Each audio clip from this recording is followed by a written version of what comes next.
with ongoing production cuts in accordance with OPEC+ agreements and further voluntary reductions.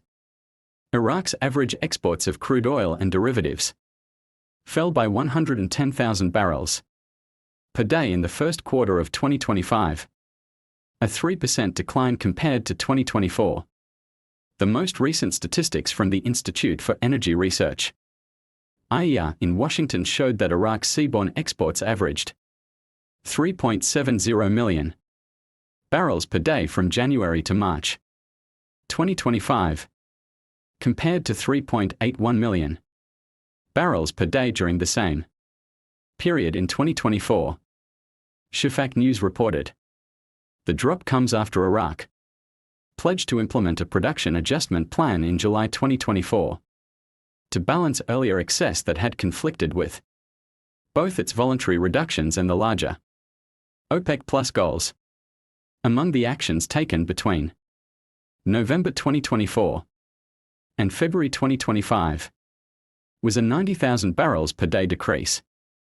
Iraq produced an average of 3.99 million barrels per day of crude oil in the first quarter of 2025, down from 4.22 million barrels per day in the same period in 2024.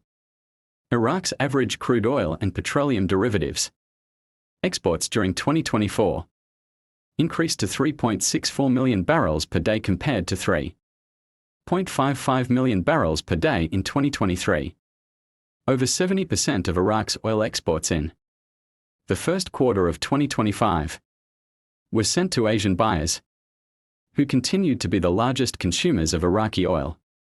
The top 3 countries on the list were China, 1.34 million barrels per day, India, 940,000 barrels per day, and South Korea, 380,000 barrels per day. The changes in Iraq's oil production and export figures directly affect discussions around the Iraqi dinar revaluation (RV), because oil is the backbone of Iraq's economy and a major determinant of its foreign currency reserves, fiscal stability, and economic strength, all of which influence a potential RV.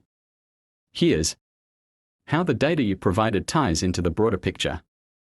1. Reduced oil exports equals lower revenue.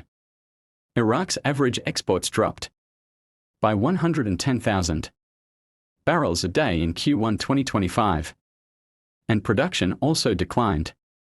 Less oil being sold, especially at a time of production cuts, means reduced revenue, which can limit Iraq's ability to strengthen its reserves or stabilize its economy, both prerequisites for a credible RV. 2. Compliance with OPEC+ equals long-term stability. Iraq adhering to OPEC+ agreements might be short-term pain, less income from reduced exports, but it shows discipline and cooperation, potentially earning international trust, especially with investors or international financial institutions. That trust is essential if Iraq wants to eventually restructure its currency system. 3. Export composition and market demand. Over 70% of Iraq's oil exports still go to Asia, with China, India, and South Korea leading. Strong, consistent demand from these countries helps sustain export income, which is a positive signal for long-term economic planning, including potential monetary reforms.